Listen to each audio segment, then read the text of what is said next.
Popote ulipo natumai alasiri yako inakuendea vyema kabisa. Siku hii ya Alhamisi ya tarehe 16 bila shaka mwezi ukiwa ni wa Julai 2026 ni siku ambayo macho ya Wakenya wengi yameelekezwa katika eneo bunge la Olkalau kule ambako kuna uchaguzi mdogo ambao unaoendelea kutoka zile kampeni ambazo baadaye zilikuwa na matatizo ya hapa na pale hadi kukawa na matamko mbalimbali kutoka wasimamizi hadi hata tume yenyewe ya IEBC. Lakini baada ya yote hayo, leo wenyeji waliamkia kura ambayo ilianza mwendo wa saa 12 ambapo mwendo wa saa 11 bila shaka vituo vitakuwa vinakamilisha kura zao. Kwa wale ambao watakuwa bado wako kwenye line, yani ile kupiga kura zao, basi watakuwa pia ni wenye kupewa haki yao ya kufanya hivyo, lakini milango itakuwa inafungwa mwendo wa saa 11 ikiwa sasa imesalia tuseme ni kama dakika 56 itimu za Afrika ya Mashariki. Popote ulipo natumai siku yako imekwendea vyema. Karibu sasa uandamane nami ambapo tutakuwa na wewe kuanzia sasa hadi mwendo wa saa 2 usiku kule ambapo tutakuwa tunakuarifu na taarifa mbalimbali kutoka kwenye uchaguzi huo mdogo unaoendelea, matukio ambayo tulikuwa nayo mchana kutwa hadi sasa jioni. Vile vile tutakuwa ni wenye kuyadadisi kwa undani zaidi nikiwa na baadhi ya wageni ambao tutakuwa nao hapa studio katika mkumbo huu wa kwanza ambao tutapelekana nao kuanzia sasa hadi mwendo wa saa 12, alafu mkumbo wa pili utaingia saa 12 tukiwa na wageni tofauti wengine ambao pia tutakuwa nao wakituelezea namna hali ilivyokuwa katika uchaguzi huu. Ni tathmini muhimu ambazo ningependa sana uweze kuzisikia mpenzi mtazamaji siku hii ya leo, manake huu ni uchaguzi ambao unaelezea yani kile kitakachotokea kufikia mwaka 2027 mwaka ujao, yani ambapo uchaguzi mkuu wa urais utakuwa pia ni wenye kufanyika. Moja kwa moja basi wacha nikuarifu na baadhi tu ya taarifa ya matukio mbalimbali ambayo tuliweza kupambana nayo na kusaidiwa na wanahabari wenzangu ambao wako maeneo hayo, na vile vile watakuwa ni wenye kutuelezea kinachojiri hivi sasa, kilichojiri mwendo wa mchana. Nadhani kuna mambo ambayo yaliweza kutokea ukiwemo pia hali ya vurugu katika baadhi ya vituo kutokana na wale wahuni katika siasa wakifanya majaribio ya kuharibu kura hizo. Hata hivyo, andamana nami hivi sasa tuanze na taarifa ambapo mwaniaji wa kiti kile cha Olkalau katika maeneo ya Nyandarua kule waliweza kupiga kura siku hii ya leo, na mwaniaji kutoka chama cha UDA alikuwa pia mmoja wa watu ambao walioweza kupatikana wakiendelea kufanya ama kupiga kura zao. Lakini kabla ya kwenda kwenye taarifa hiyo, naarifiwa kwamba kuna taarifa ambayo inatolewa hivi sasa na vyombo vya habari kutoka kwa Cleophas Malala. Moja kwa moja tupate taarifa hiyo mubashara.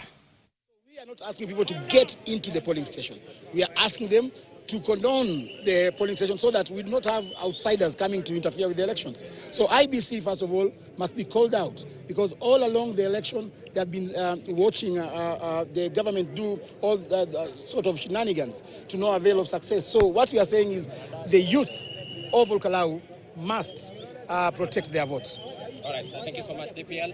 So that is the situation here. Maybe bana naibu kinara wa chama cha UDA umesema kwamba kwa lugha ya Kiswahili, kwa sababu tunazungumza kwa lugha ya Kiswahili, kuanzia asubuhi umekuwa hapa na pengine kuna baadhi ya wanahabari, kuna baadhi ya wanasiasa ambao wameweza kuzuiwa kuingia katika baadhi ya vituo vya kupigia kura. Nyinyi kama viongozi wa DCP mnasema kwamba vijana waende wa kulinda kura. Pengine mtakuwa mnatofautishaje kulinda kura na pengine kuvunja sheria? Sisi tunasema tunafanya kwa amani kabisa. Umeona hao majamaa wa serikali wamekuja hapa na tear gas wakipiga watu marisasi wakitaka ku-intimidate watu wetu waende nyumbani. Lakini tunahimiza tu vijana wetu kwamba msitishwe, tukae kwa polling station. Tumeweka security ya kutosha katika kila polling station. Na tumesema kwamba huwezi kuwa unatembea na bunduki na tear gas na magari ambayo hazina namba alafu unatuambia tuende nyumbani tungoje kuhesabiwa kura. We cannot trust this government. We cannot trust IEBC. It is our vote, we must guard our vote.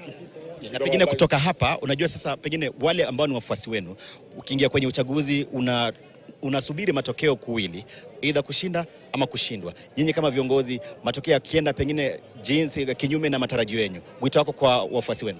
Sisi tumeshinda hii kura. Hakuna kushindwa. Hiyo lugha tusikii. Sisi tumeshinda hii kura. Na tunajua tumeshika hii kura kwa sababu ukiangalia kama hapa hawa watu wote ni watu wamepiga kura na ni watu wa DCP. So hao watakuwa wameshinda kura na kura gani? Hawana hata watu watatu kwa polling station. So sisi tunasema kwamba kura ni tutailinda, itahesabika kihaki, na yale matokeo ambayo yatatokea bila shaka pia tunataka serikali wakubali matokeo.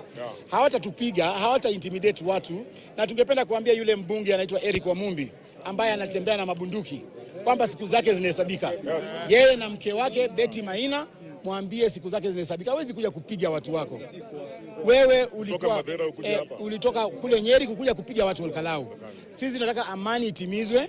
Hakuna mtu atapoteza maisha yake, lakini ni lazima kura yetu ilindwe. So watu wote wa Olkalau ambao wanatusikia sasa hivi, tunataka mjitokeze, mtoke kwa manyumba.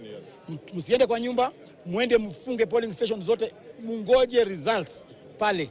Hakuna mtu yote atakuja pale kupiga mtu yote. Wanapanga kwamba kwa sababu wanajua wameshindwa, wanataka kufanya chaos ikue, alafu waseme kwamba wairishe uchaguzi. Uchaguzi, kura imepigwa, na ni jukumu letu sisi kulinda kura yetu.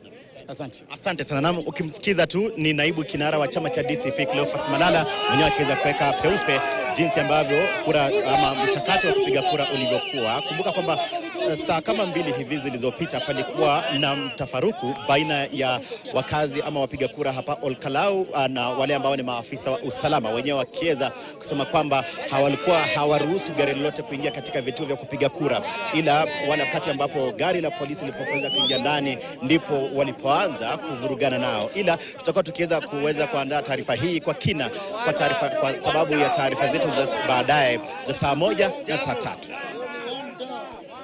Alan Ochanda, asante sana kwa taarifa hiyo.